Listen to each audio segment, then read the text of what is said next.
Just this past year, the world had a turning point where more than half of humanity now lives in cities. So cities are growing, they're expanding, they're also becoming denser. We're really going to have to think about how we can design new technologies for the city in different ways. My name is Matthew Claudel. I'm a researcher at the Sensible City Lab at MIT. We now have this ubiquitous digital layer that suffuses the city. We have physical space that's the same as it always has been, the parks, the squares, and the streets, and then you have a digital layer. So everything that we do in the city has actually been transformed. And humans and our apps, our technologies are really caught in between these two dimensions. What the lab explores is the hyperlinks between those, the sort of digital physical space, the collapse of bits and atoms.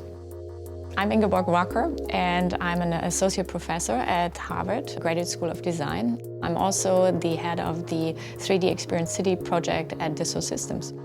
So when I'm imagining the city of the future, I'm thinking about my daughter. She's 7 years old, and I imagine her to live in a city that engages much more with the citizens, where citizens communicate actively with each other, but also have a vision for the city, and where they live resourceful with each other.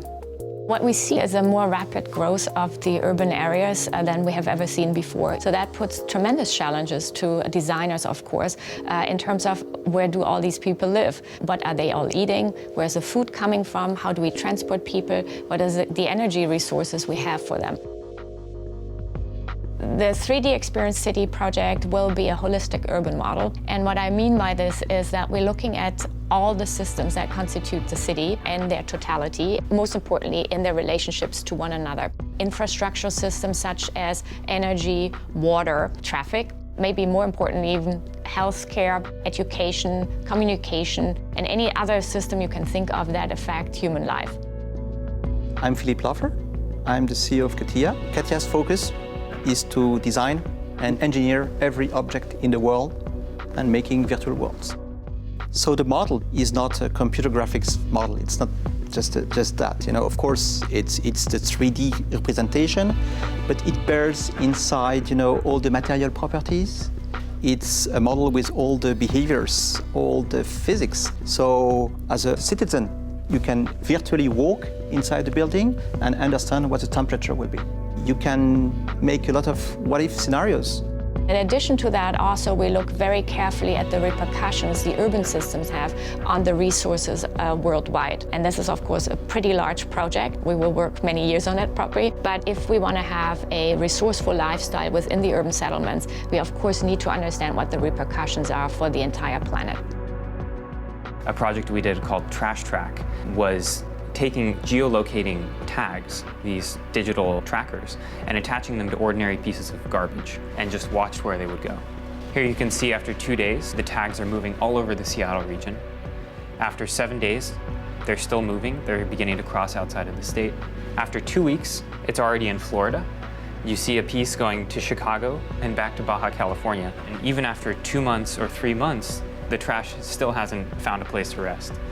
So if you plot this over the entire country, you can see these sorts of patterns and reveal a network that we really knew nothing about before. There are two responses to a project like Trash Track.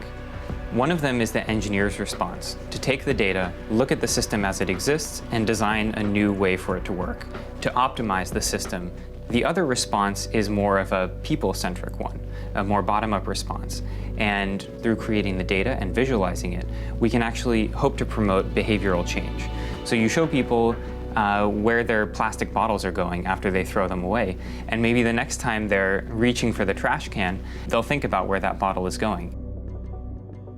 So this holistic model can be used by various players. For example, the city manager or the developer in the city can use this in order to play their different visions through and simulate, based on real data, what the repercussions would be of these type of plannings. Very important as well is the overall experience that the individuals will have. So what is the experience of the citizen? Through the visualization, which I think is a key aspect, data that is usually only abstract to us becomes really tangible. I think this project overall tries really to raise the level of consciousness we have as people living in an environment and being an extension of the environment. So when we think about the future city, it's not going to look too different, in my opinion. We still need flat spaces to walk on, we need tables, we need places to sleep, we need places to sit. But what's going to change is the way that we use our cities. Now that we have this digital layer, now that we can understand the city in new ways, we can transform the systems that we already have. So this might have implications for energy, it might have implications for food. Across the whole spectrum of urban challenges, we can begin to sense, to actuate, and to transform our urban space.